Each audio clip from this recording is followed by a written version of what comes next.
Homa Bay County ka wabro daka adaka gi muolo gi puonjruok gi hera. Obuya UDA party oken sirkal.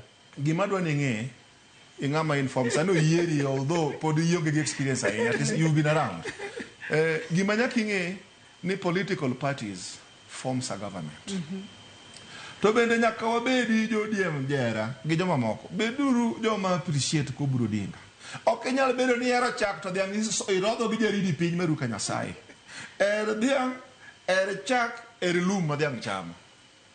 Aya adwa nwadhi wach machielo ang'eni nitiere gibiro mana matin mondo wadhi wach machielo wadong' mana gi dakika 10 kende. Kaka viongozi Mike to gi Ken wacho.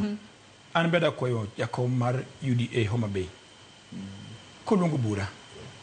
Onyis joge mawuotho kadhi liete ka wacho gik madongo dongo. Omed kelo kwe. Giwee wacho gik madongo dongo ila ma wacho kae ni jatelo chung' wacho ni ng'ano nyaka otim kama kode wagoye wanege magi gima pogo oganda. En be kolungo buche onyis ji yo matiyo kaka nyuol achiel. To nyaka bende yie ni ker ma Kenya President Ruto osetemonwa kaka jo Nyanza. The last few months osetiyo matek ne Nyanza.